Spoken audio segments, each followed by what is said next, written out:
12 kabanata. Isang araw ng pamamahinga, naparaan sina Jesus sa triguhan. Nagugutom ang kanyang mga alagad noon, kaya't sila'y kumuha ng mga butil ng trigo at kumain yun. Nang makita ito ng mga Pariseo, sinabi nila sa kanya, "Tignan mo ang ginagawa ng iyong mga alagad. Bawal yan kung araw ng pamamahinga." Sumagot si Jesus, Hindi ba ninyo nabasa ang ginawa ni David nang magutom siya at ang kanyang mga kasama? Pumasok siya sa bahay ng Diyos, kumain ng tinapay na handog, at pinakain din niya ang kanyang mga kasama. Labag sa kautusan ang ginawa nila, sapagkat ang mga pari lamang ang may karapatang kumain yon.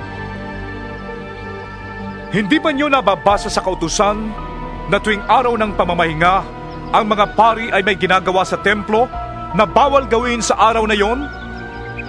Gayon may hindi sila nagkakasala. Sinasabi ko sa inyo, may isang naririto na higit na dakila kaysa templo. Kung nauunawaan lamang ninyo ang kahulugan ng mga salitang ito, Hindi ang inyong handog sa akin ang nais ko, kundi ang maging mahabagin kayo. hindi sana ninyo hinatulan ang mga walang sala. Ang araw ng pamamahinga ay nasa ilalim ng kapangyarihan ng Anak ng Tao. Pagkaalis ni Jesus sa pook na yon, pumasok siya sa sinagoga. May isang lalaki roong paralisado ang isang kamay. Naroon din ang ilang taong naghahanap ng pagkakataong maparatangan si Jesus.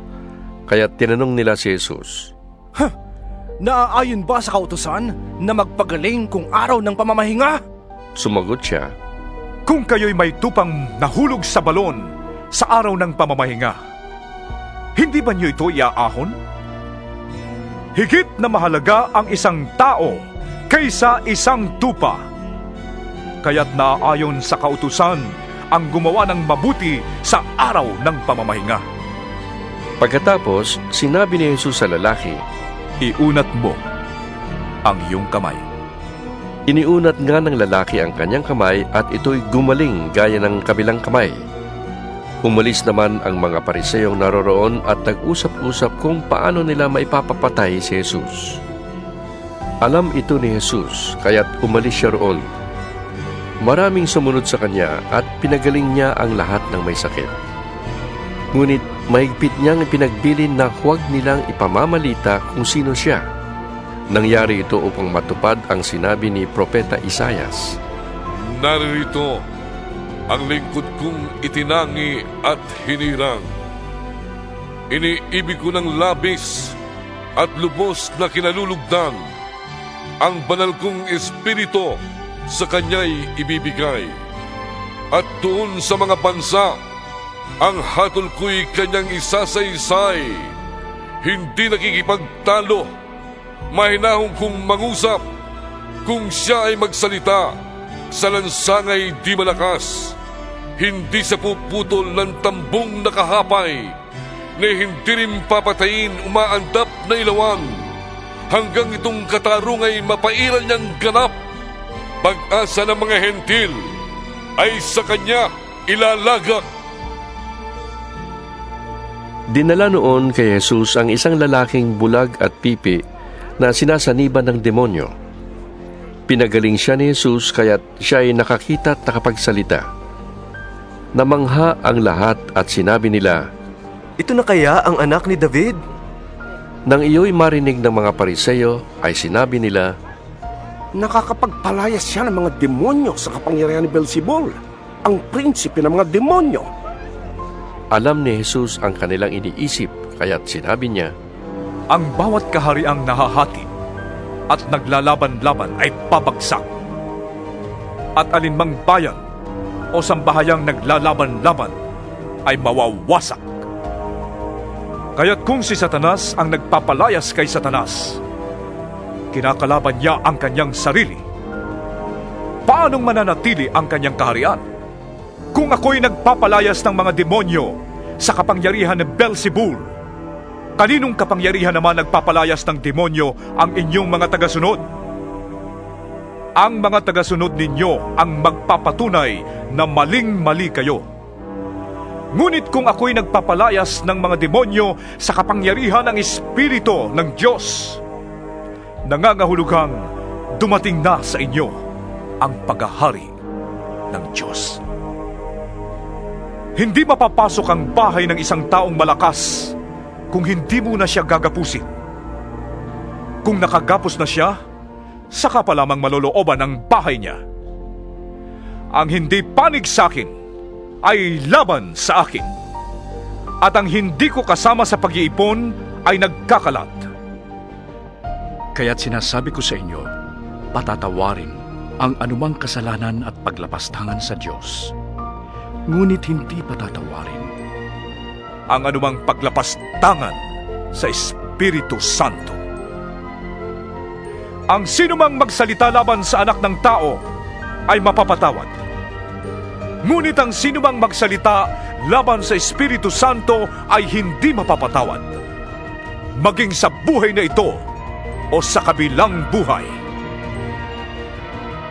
Sinasabi ninyong mabuti ang punong kahoy kung mabuti ang kanyang bunga, at masama ang punong kahoy kung masama ang kanyang bunga. Sapagkat sa bunga nakikilala ang puno. Kayong mga ulupong, paano kayong makapagsasabi ng mabubuting bagay gayong kayo'y masasama? Kung ano ang nag-uumapaw sa puso ay siyang sinasabi ng bibig. Mabuti ang sinasabi ng mabuting tao, sapagkat puno ng kabutihan ang kanyang puso. Masama ang sinasabi ng masamang tao, sapagkat puno ng kasamaan ang kanyang puso. Tandaan ninyo, sa araw ng paghuhukom, pananagutan ng tao ang bawat walang kabuluhang salitang sinabi niya. Pawawalang sala ka o parurusahan batay sa iyong mga salita. Sinabi naman sa kanya ng ilang tagapagturo ng kautusan at pariseo, Guro, maaari po bang magpakita kayo sa amin ng isang tanda mula sa langit? Sumagot si Jesus, Lahing masama at taksil sa Diyos. Naghahanap kayo ng tanda, ngunit walang himalang ipapakita sa inyo, maliban sa himalang nangyari kay Propeta Jonas. Kung paanong si Jonas ay 3 araw at 3 gabing nasa tiyan ng dambuhalang isda, ang anak ng tao ay 3 araw at 3 gabi ring sasailalim ng lupa. Sa araw ng paghuhukom, titindig ang mga taga-Ninive at sasaksi laban sa lahing ito, sapagkat nagsisi sila matapos pangaralan ni Jonas. Ngunit higit pa kay Jonas ang naririto. Sa araw na yon, titindig din ang reyna ng timog at sasaksi laban sa lahing ito, sapagkat naglakbay siya mula sa dulo ng daigdig upang masaksihan ang karunungan ni Solomon. Ngunit higit pa kay Solomon ang naririto ngayon. Kapag ang masamang espiritu ay lumabas mula sa isang tao, siya'y gumagala sa mga lupaing tigang upang maghanap ng mapagpapahingahan. Kung wala itong matagpuan, ay sinasabi niya sa sarili, babalik ako sa tahanang aking pinanggalingan. Pagbabalik niya ay makikita niya itong walang laman, malinis at maayos.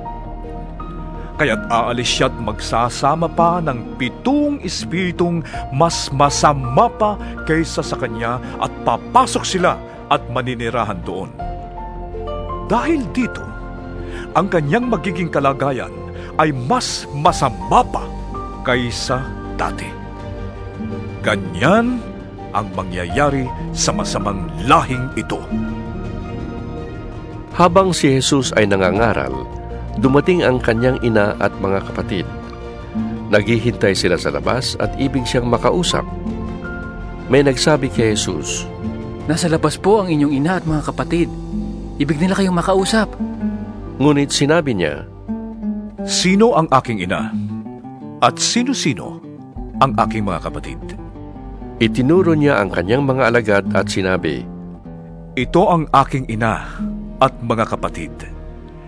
sapagkat ang sino mang sumusunod sa kalooban ng aking amang nasa langit, yun ang aking mga kapatid at ina.